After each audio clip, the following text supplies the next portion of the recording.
Hey everyone. So I just wanted to talk to you about the Harlem Renaissance. And also, I realize that I have a really slow speech pattern. So um, just listen to me on speed me up to like 1.5 so that you're not listening to me all day because I didn't really recognize that it was as slow as it is. So I apologize for that. Okay, so the Harlem Renaissance.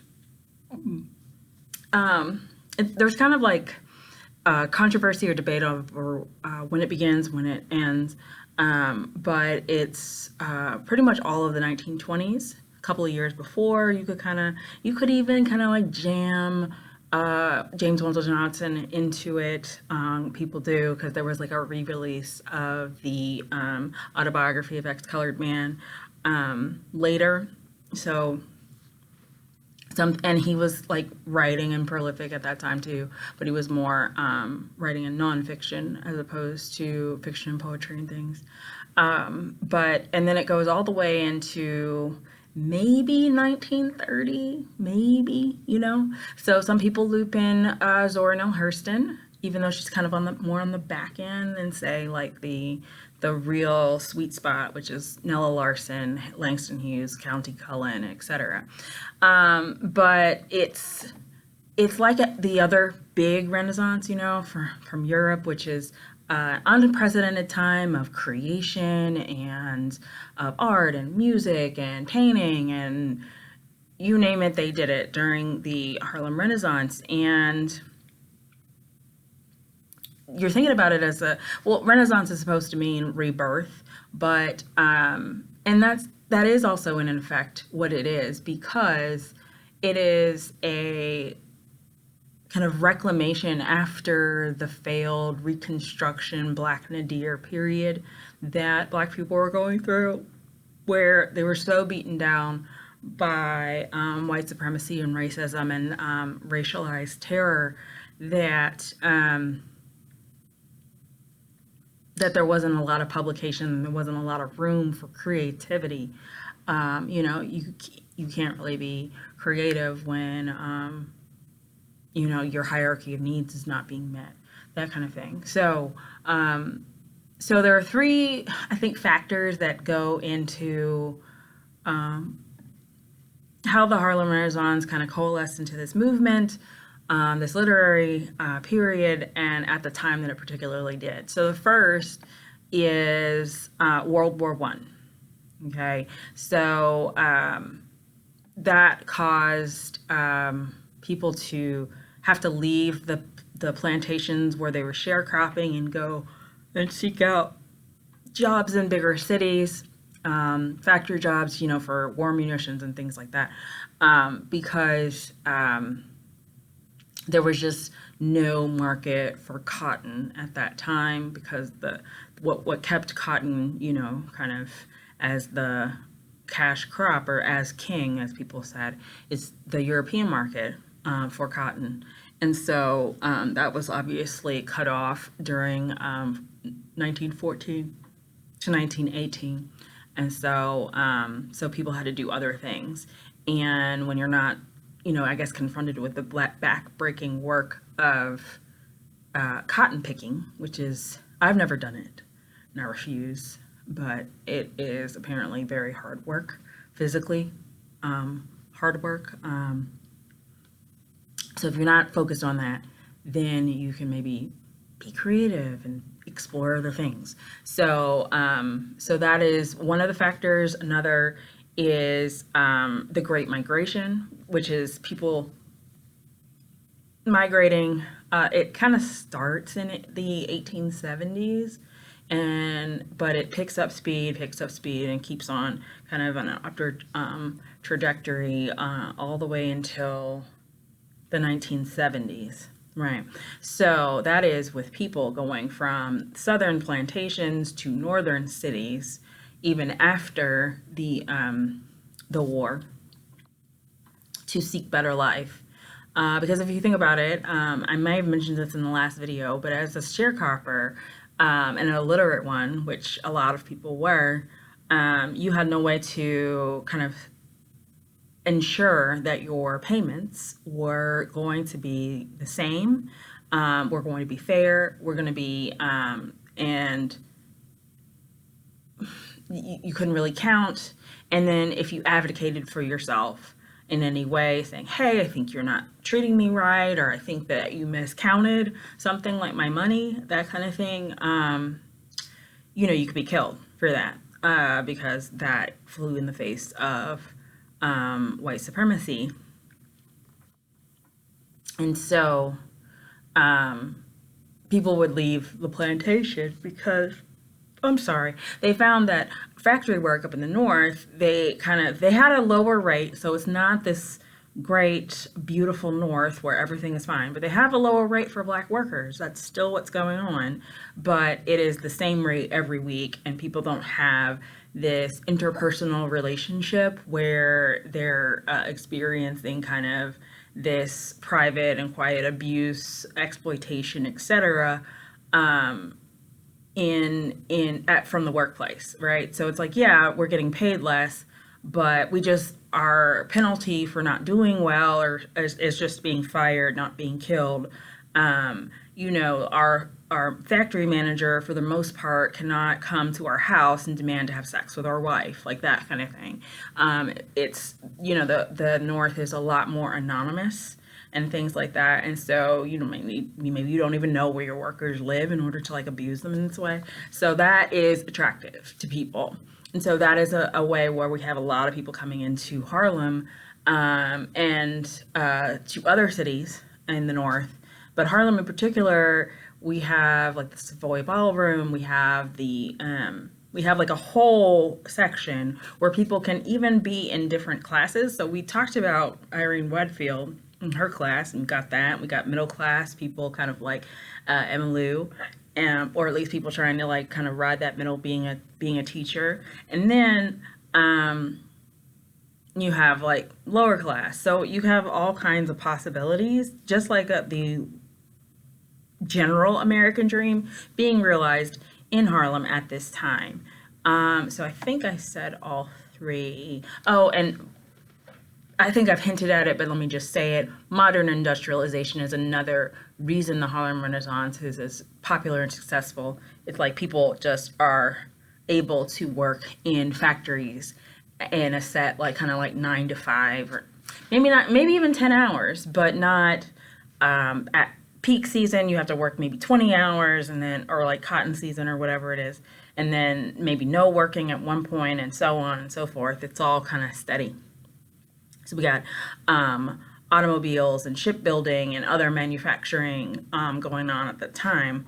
So that's what makes it possible, because we're just able to get all of these people together in one spot, offer them different work, which frees up mental capabilities. At least that's my opinion about how these things coalesced into this movement. And so the main kind of debate of the movement is like, what should it be about? Should it be literature and art for art's sake, or should it be political and focused on improving the life of Black people, or agitating or struggling for success and for equality? And so there wasn't really a clear answer to that. So you have like Langston Hughes, which is kind of like the darling, the star of the show, saying that you just need to do art for art's sake and show all of the different ways that Black people live and how they experience America. Some of that is going to be good stuff. Some of that is going to be embarrassing stuff.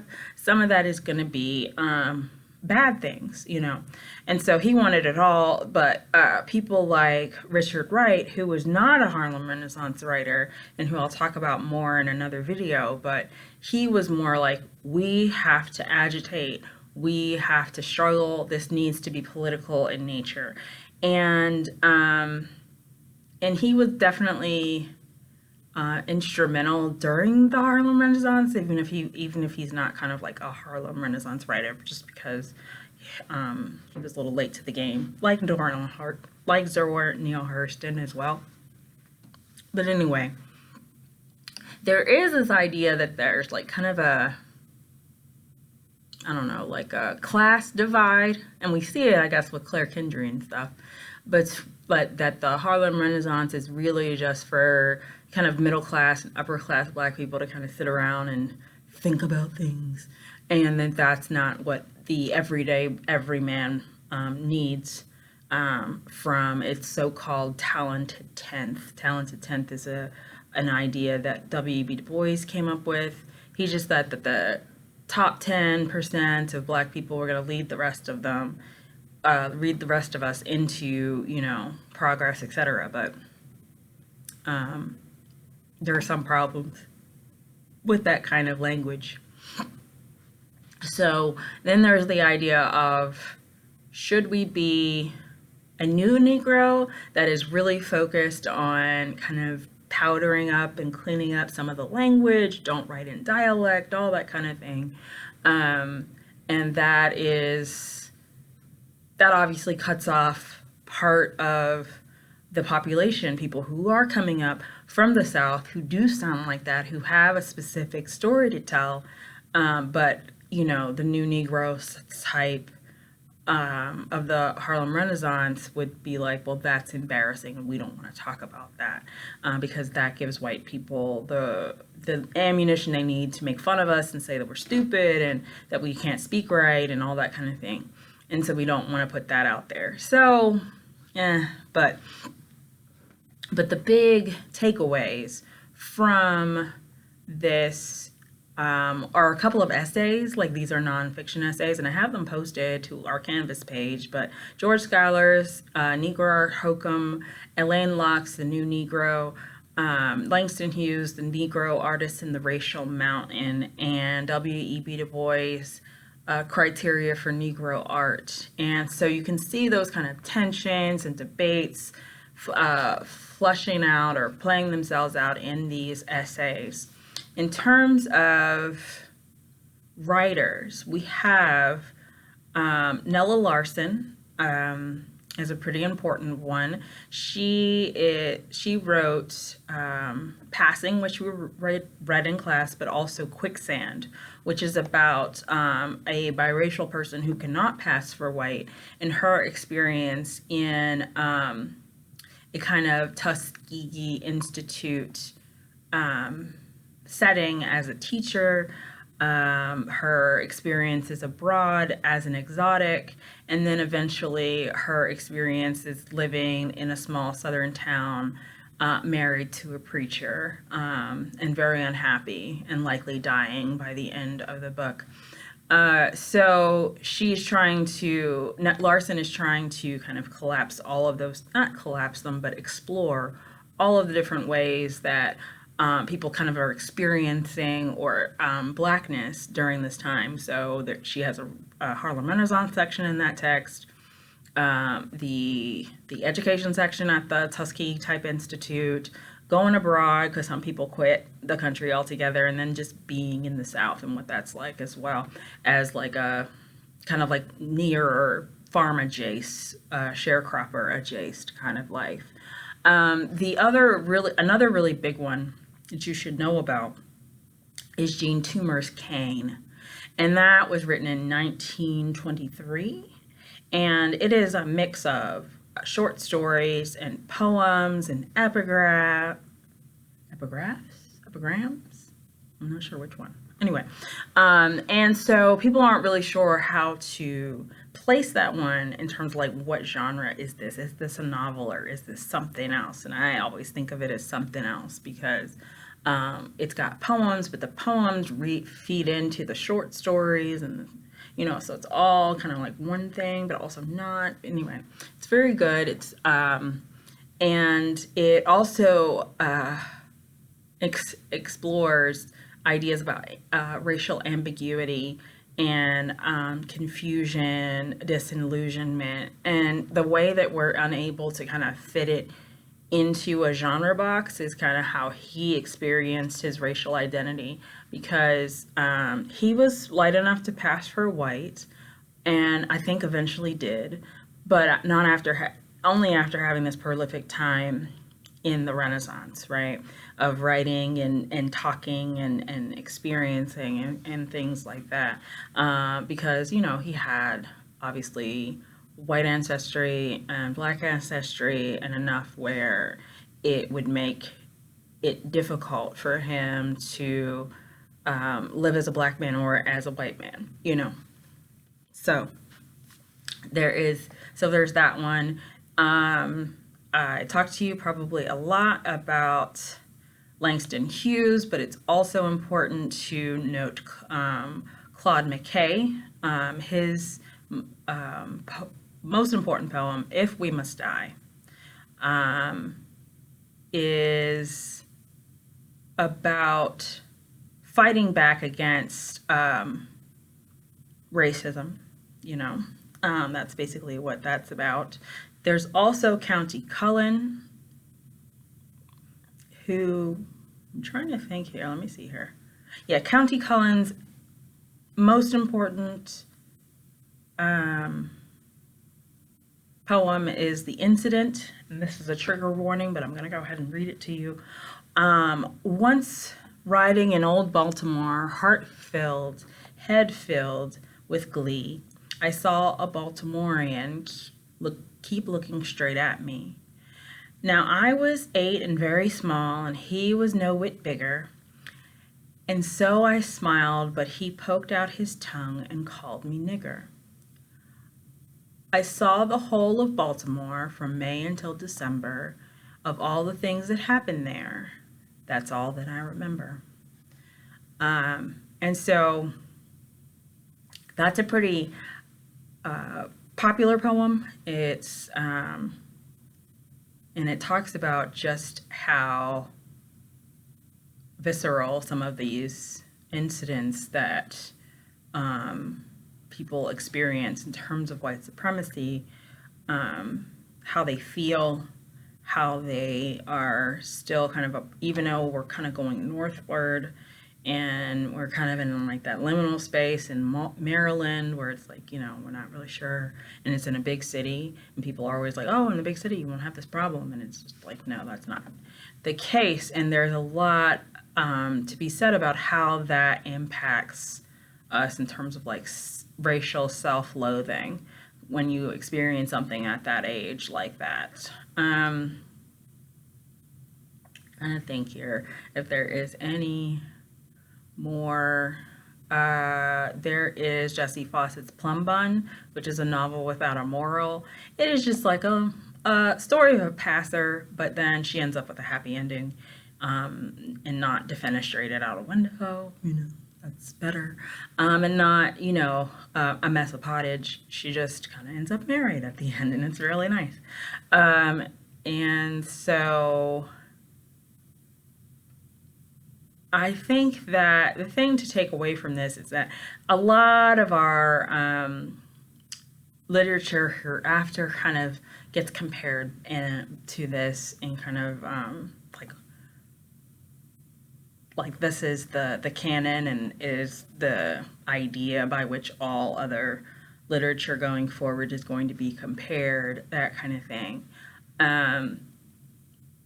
which is important. But we do have some people who were not really accepted in the Harlem Renaissance period, but like Zora Neale Hurston. And the reason is because she focused on just the Black experience. And in her books, there's not really white people in them. So you don't have that tension. And it's just like, hey, I grew up in a town surrounded by Black people, and we rarely saw any white people ever. And things were not too bad, you know, in that case. People in my town owned their own land and didn't really sharecrop and that kind of thing. And so that was her experience. And it was definitely devalued for a long time. Hurston is in obscurity pretty much from the 30s till like the late 30s till, say, the 70s, when Alice Walker starts to kind of revitalize her work. and kind of found her papers and started, beating a drum like this is important work. Like why isn't this a part of our Harlem Renaissance study? And like the easy way to say it is, well, it wasn't in the right time period. But the more difficult thing is to say that men who were the primary writers in this movement didn't like what she was writing about. And the things that she was writing about were female sexuality, agency, pleasure, and kind of putting men kind of in a secondary role. That's one thing. As I said before, Richard Wright didn't like it because it was not protesty enough, those kind of things. But so that's the criticism of the Harlem Renaissance, that it's like male focused on male adventures as opposed to female centered adventure and or domesticity. So it doesn't have to be a big, Odyssey type thing going on. It could just be like, it could be small and really complex, that kind of thing. So that is why she gets left out, even though it's kind of like she knew all of the people and all the players. Like, she and Langston Hughes are friends. She and Ralph Ellison, who is writing during that time but is not necessarily a Harlem Renaissance writer. I wouldn't say they're friends, but they're aware of each other. She just has a very different experience with Blackness, and that is how she's like, you can't be like, they were kind of like cheerleaders about it, like, you can't be a part of our club, that kind of thing. But she just, because she has a different experience and different voice, and it is a decidedly feminist, sex positive voice, and the men just clutched their pearls and couldn't handle it, I guess. But here's her on this, and this is in the essay called How It Feels to Be Colored Me. And she proclaims, I am not tragically colored. There is no great sorrow dammed up in my soul, nor lurking behind my eyes. I do not mind at all. I do not belong to the sobbing school of Negrohood who hold that nature somehow has given them a low-down, dirty deal, and whose feelings are all hurt about it. That's her idea. That's what she has to say about it. And that's how I experience Blackness as well. So her big contributions to the canon are Their Eyes Were Watching God and Jonas Gordvine. Yeah, those are the ones. So she's definitely someone to consider, even though we're not really studying her this semester. So let's see. Oh, and of course I have to mention Sterling A. Brown, because that is who I named my son after. But he wrote a poetry collection called Southern Road. Let's see. But he was most known for being a professor at Howard University. So this is kind of over by the 30s, and the definite cutoff date for it is the crash of the stock market in 1929, although, as I've said, there's like some stuff on the other side, but people just had a different focus because work was hard to come by, etc. So that's important.